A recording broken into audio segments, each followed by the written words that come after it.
രാജാക്കന്മാർ 2-ാം അധ്യായം 1 മുതൽ 46 വരെയുള്ള വാക്യങ്ങൾ. ദാവീദിന്റെ മരണമടുത്തപ്പോൾ ദാവീദ് പുത്രൻ സോളമനെ അടുത്ത് വിളിച്ച് ഇപ്രകാരം നിർദ്ദേശിച്ചു: നർത്തിന്റെ പാതയിൽ ഞാനും പോകുന്നു, ധീരനായിരിക്കുക, പൗരുഷത്തോടെ പെരുമാറുക, നിന്റെ ദൈവമായ കർത്താവിന്റെ ശാസനകൾ നിറവേറ്റുക. മോശയുടെ നിയമത്തിൽ എഴുതിയിട്ടുള്ളതുപോലെ അവിടുത്തെ മാർഗ്ഗത്തിൽ ചരിക്കുകയും അവിടുത്തെ ചട്ടങ്ങളും പ്രമാണങ്ങളും കൽപ്പനകളും സാക്ഷ്യങ്ങളും അനുസരിക്കുകയും ചെയ്യുക. നിന്റെ എല്ലാ പ്രവൃത്തികളും വ്യമങ്ങളും വിജയമണിയും നിന്റെ സന്താനങ്ങൾ നേർവഴിക്ക് നടക്കുകയും പൂർണ്ണ ഹൃദയത്തോടും പൂർണ്ണ മനസ്സോടും കൂടെ എൻ്റെ മുമ്പിൽ വിശ്വസ്തരായി വർത്തിക്കുകയും ചെയ്താൽ നിന്റെ സന്തതി ഇസ്രായേലിന്റെ സിംഹാസനത്തിന് അറ്റുപോകുകയില്ല എന്ന് കർത്താവ് എന്നോട് അരുളിച്ചെയ്ത് വാഗ്ദാനം നിറവേറ്റേണ്ടതിന് നീ അവിടുത്തെ അനുസരിക്കുക. സെരൂയയുടെ മകൻ യോവാബ് എന്നോട് ചെയ്തതെന്ന് നിനക്കറിയാമല്ലോ. അവൻ ഇസ്രായേലിലെ 2 സൈന്യാധിപന്മാരെ, നേറിന്റെ മകൻ അബിനേറിനെയും യാദിന്റെ മകൻ അമാസിനെയും കൊലപ്പെടുത്തി. യുദ്ധകാലത്തെ ചൊരിച്ചിലിന് പകരം വീട്ടാൻ അവൻ സമാധാനകാലത്ത് അവരെ വധിക്കുകയും രക്തം ചൊരിയുകയും ചെയ്തു. അവൻ നിരപരാധിയെ കൊല്ലപ്പെടുത്തി. അങ്ങനെ എൻ്റെ പാദങ്ങളും അരപ്പട്ടയും രക്തം പുരണ്ടിരിക്കുന്നു. ആകയാൽ നീ തന്ത്രപൂർവ്വം പ്രവർത്തിക്കുക, എന്നാൽ വാർദ്ധക്യത്തിലെത്തി സമാധാനത്തോടെ മരിക്കാൻ ഇട വരുത്തരുത്. എന്നാൽ ഗിലാദക്കാരനായ ബർസില്ലായുടെ മകളോട് കാരുണ്യം കാണിക്കണം. നിന്റെ ഭക്ഷണമേശയിൽ അവർ പങ്കുചേരട്ടെ. നിന്റെ സഹോദരനായ അബ്സലോമിൽ നിന്ന് ഞാൻ പലായനം ചെയ്തപ്പോൾ അവർ എന്നെ കാരുണ്യത്തോടെ സ്വീകരിച്ചു. ബഹൂരിക്കാരനും ബെഞ്ചമിൻ ഗോത്രക്കാരനുമായ ഗേരായുടെ മകൻ ഷിമയി നിന്നോട് കൂടെയാണല്ലോ. ഞാൻ മഹായിമിലേക്ക് പോയപ്പോൾ എന്നെ കഠിനമായി ശപിച്ചവനാണ് അവൻ. എങ്കിലും ജോർദാൻ കരയിൽ അവൻ എന്നെ എതിരേറ്റു. അതിനാൽ അവനെ ഞാൻ വാളിനിരയാക്കുകയില്ലെന്ന് കർത്താവിന്റെ നാമത്തിൽ സത്യം ചെയ്തിട്ടുണ്ട്. എന്നാൽ അവൻ നിരപരാധിയാണെന്ന് കരുതരുത്. അവനോട് എന്ത് ചെയ്യണമെന്ന് നിനക്കറിയാം. നീ ബുദ്ധിമാനാണ്. അവന്റെ നരച്ച തല രക്തരൂക്ഷിതമായി പാതാളത്തിലെത്തട്ടെ. ദാവീദ് മരിച്ചു, അവൻ സോനഗരത്തിൽ അടക്കം ചെയ്തു. അവൻ ഇസ്രായേലിൽ 40 വർഷം ഭരിച്ചു. 7 വർഷം ഹെബ്രോണിലും 33 വർഷം ജെറുസലേമിലും. പിതാവായ ദാവീദിന്റെ സിംഹാസനത്തിൽ സോളമൻ ആരൂഢനായി. അവന്റെ രാജ്യം സുപ്രതിഷ്ഠിതമായി. സോളമൻ എതിരാളികളെ നിർമ്മാർജ്ജനം ചെയ്യുന്നു. അങ്ങനെയിരിക്കെ ഫഗീദിന്റെ മകൻ അദോനിയെ സോളമൻ അപദക്ഷത ഭാര്യയെ ചേർന്ന് കണ്ടു. എൻ്റെ വരവ് സൗഹാർദ്ദപരമാണോ എന്ന് അവനോട് ചോദിച്ചു. അവൻ പറഞ്ഞു, സൗഹാർദ്ദപരം തന്നെ, എന്നാൽ എനിക്ക് ചിലത് പറയാനുള്ളത് പറയുക. അവൻ പറഞ്ഞു, രാജ്യം എനിക്ക് കിട്ടേണ്ടതായിരിക്കുമെന്ന് നിങ്ങൾക്കറിയാമല്ലോ. ഞാൻ രാജാവാകുമെന്ന് ഇസ്രായേൽ ജനം പ്രതീക്ഷിച്ചിരുന്നു, എന്നാൽ മറിച്ച് സംഭവിച്ചു. എൻ്റെ സഹോദരൻ രാജാവായി. ഇത് കർത്താവിന്റെ ഹിതമാണ്. അപ്പോൾ ഞാൻ ഒരു കാര്യം അഭ്യർത്ഥിക്കുകയാണ്, അത് തള്ളിക്കളയരുത്. എന്താണെന്ന് പറയുക. അവൻ അഭ്യർത്ഥിച്ചു, ശൂനാംകാരി അബീഷാഗിനെ എനിക്ക് ഭാര്യയായി തരണമെന്ന് സോളമൻ രാജാവിനോട് പറയണം. അവൻ നിങ്ങളുടെ അപേക്ഷ തള്ളിക്കളയുകയില്ല. ശരി, ഞാൻ നിനക്ക് വേണ്ടി രാജാവിനോട് സംസാരിക്കാൻ അവൾ പറഞ്ഞു. പ്രത്യക്ഷ അദോനായിക്ക് വേണ്ടി സംസാരിക്കാൻ സോളമൻ രാജാവിനെ സമീപിച്ചു. രാജാവ് എഴുന്നേറ്റ് അവളെ അഭിവാദനം ചെയ്തത് സിംഹാസനത്തിലിരുന്നു. മാതാവിന് ഇരിപ്പിടം സജ്ജീകരിച്ചു.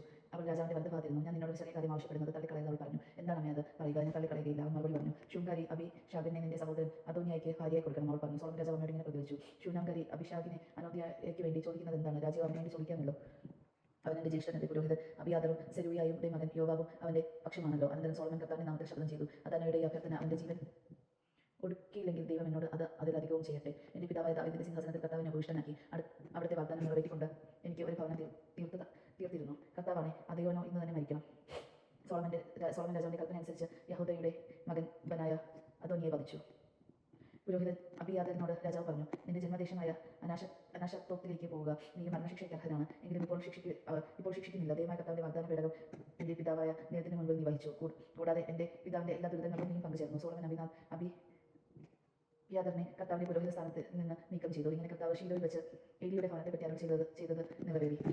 ഈ വാർത്തയുടനെ യോവാബ് ഓടിച്ചെന്ന് കർത്താവിന്റെ കൂടാരത്തിൽ ബലിപീഠത്തിന്റെ വളർക്കോണുകളിൽ പിടിച്ചു. അവൻ അബ്സലോമിന്റെ പക്ഷം ചേർന്നിരുന്നില്ലെങ്കിലും അദോനിയുടെ പക്ഷം ചേർന്നവനാണ്. യോവാബ് കർത്താവിന്റെ കൂടാരത്തിൽ ബലിപീഠത്തിനരികെ നിൽക്കുന്നുവെന്ന് അറിഞ്ഞ സോളമൻ രാജാവ് ഉടനെ അവനെ കൊന്നുകളയില്ലെന്ന് പറഞ്ഞ് യഹൂദരുടെ മകൻ ബനായെ അയച്ചു. ബനായ കർത്താവിന്റെ കൂടാരത്തിൽ വെച്ച് അവനോട് പുറത്തു വരാൻ രാജാവ് കൽപ്പിക്കുന്നതായി പറഞ്ഞു. വരികയില്ല, ഞാൻ ഇവിടെ തന്നെ മരിക്കും എന്നായിരുന്നു അവന്റെ മറുപടി. യോവാബ് പറഞ്ഞു, ബനായ രാജാവിനെ അറിയിച്ചു, അവൻ പറഞ്ഞതുപോലെ ചെയ്യുക, അവനെ കൊന്നു കുഴിച്ചിടുക എന്ന് രാജാവ് ബനായോട് കൽപ്പിച്ചു. അങ്ങനെ യോവാബ് അകാരണമായി ചിന്തിയ നിഷ്കളങ്ക രക്തത്തിന്റെ ഉത്തരവാദിത്തം എന്നിൽ നിന്ന് എൻ്റെ കൃത്യഭവനത്തിൽ നിന്ന് നീക്കിക്കളയുക. അവന്റെ രക്തപങ്കിളമായ പവിത്ര പ്രവൃത്തികളുടെ പ്രതിഫലം അവന്റെ മേൽ തന്നെ കർത്താവ് വരുത്തട്ടെ. ഇസ്രായേൽ സൈന്യാധിപനും നേരിന്റെ മകനുമായ അബ്നേറിനോട് യൂദ സൈന്യാധിപനും ഏദറിന്റെ മകനുമായ അമാസയെയും എൻ്റെ പിതാവുമായ ദാവീദിന്റെ അറിവ് കൂടാതെ അവൻ വാളിനിരയാക്കി. അവർ ഇരുവർക്കും അവനേക്കാൾ നീതിയും സദ്ഗുണവും ഉണ്ടായിരുന്നല്ലോ. അവരെ കൊന്നതിന്റെ ശിക്ഷ യോവാബിന്റെയും അവന്റെ സന്തതികളുടെ മേൽ എന്നേക്കും ഉണ്ടാവുക.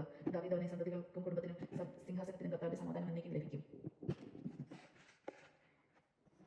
യഹൂദയുടെ മകൻ ബനായ യോബിനെ വധിച്ച് വിജനപ്രദേശത്തുള്ള അവന്റെ ഭവനത്തിൽ അടക്കം ചെയ്തു. രാജാവ് അവന് പകരം യോഹോദയുടെ മകൻ ബനായയെ സൈന്യാധിപനായി നിയമിച്ചു. അബിയാദറിന് പകരം പുരോഹിതൻ സദോക്കിനെയും നിയമിച്ചു. പിന്നെ രാജാവ് ആളയച്ച് ഷിമയെ വരുത്തി അവനോട് പറഞ്ഞു, ജെറുസലേമിൽ ഒരു വീട് പണിത് പാർത്തുകൊള്ളുക. അവിടെ വിട്ടു പോകരുത്. പുറത്തിറങ്ങി ക്രോധത്തോട് കടിക്കുന്ന നാളിൽ നീ മരിക്കും എന്ന് ഓർമ്മിച്ചു കൊള്ളുക. എൻ്റെ രക്തത്തിന് നീ തന്നെ എനിക്ക് ഉത്തരവാദി. ശരി രാജാവെ, ഞങ്ങൾ കൽപ്പിക്കുന്നത് പോലെ ഞാൻ ചെയ്തു കൊള്ളാം എന്ന് ഷിമയി പറഞ്ഞു. അങ്ങനെ കുറേ കാലം അവൻ ജെറുസലേമിൽ വസിച്ചു. 3 വർഷത്തിന് ശേഷം ഷിമയുടെ 2 അടിമകളും മാഖയുടെയും മകനും ഗത്തിലെ രാജാവുമായ അക്കശ്യന്റെ അടുത്തേക്ക് ഓടിപ്പോയി. തന്റെ അടിമകൾ ഗത്തിലുണ്ടെന്ന് ഷിമയി അറിഞ്ഞു. അവൻ അടിമകളെ അന്വേഷിച്ച് കരുത്തപ്പുറത്ത് ഗത്തിൽ കീഷിന്റെ അടുത്തേക്ക് തിരിച്ചു. അവൻ അവരെ ഗത്തിൽ നിന്ന് മടക്കി കൊണ്ടുവന്നു. ഷിമയെ ജെറുസലേം വിട്ട് ഗത്തിൽ പോയി മടങ്ങിയെത്തിയെന്ന് സോളമൻ അറിവ് കിട്ടി. രാജാവ് ആളയച്ച് ഷിമയെ വരുത്തി പറഞ്ഞു, ജെറുസലേം വിട്ട് പോകരുതെന്ന് ദൈവനാമത്തിൽ ഞാൻ നിന്നോട് ആജ്ഞാപിച്ചിട്ടുള്ളതാണ്. പോയാൽ നീ മരിക്കുമെന്ന് ഞാൻ മുന്നറിയിപ്പ് നൽകിയിട്ടുണ്ട്. അത് നീ സമ്മതിച്ച് എന്നെ അനുസരിക്കാമെന്ന് വാഗ്ദാനം ചെയ്തിട്ടില്ലേ? എന്തുകൊണ്ടാണ് കർത്താവിന്റെ നാമത്തിലും പ്രതിജ്ഞ നീ ലംഘിച്ചത്? എന്തുകൊണ്ടാണ് എൻ്റെ കൽപ്പന നീ നിരസിച്ചു? രാജാവ് തുടർന്ന് എൻ്റെ പിതാവായ ദാവീദിനോട് നീ പ്രവർത്തിച്ച തിന്മകൾ എന്തൊക്കെയാണെന്ന് നിനക്കറിയാമല്ലോ. കർത്താവിന്റെ ശിക്ഷ നീ അനുഭവിക്കണം. എന്നാൽ സോളമൻ രാജാവ് അനുഗ്രഹീതനായിരിക്കും. ദാവീദിന്റെ സിംഹാസനം കർത്താവിന്റെ മുമ്പിൽ എന്നേക്കും സുസ്ഥാപിതമായിരിക്കുകയും ചെയ്യും. രാജാവ് യഹോദയുടെ മകൻ ബനായോട് കൽപ്പിച്ചു. അവൻ ഷിമേയിയെ വധിച്ചു. അങ്ങനെ രാജ്യം സോളമന്റെ കയ്യിൽ സുസ്ഥിതമായി. ദൈവജനമാണ് നാം കേട്ടത്. നമുക്ക് ദൈവത്തെ സ്തുതി.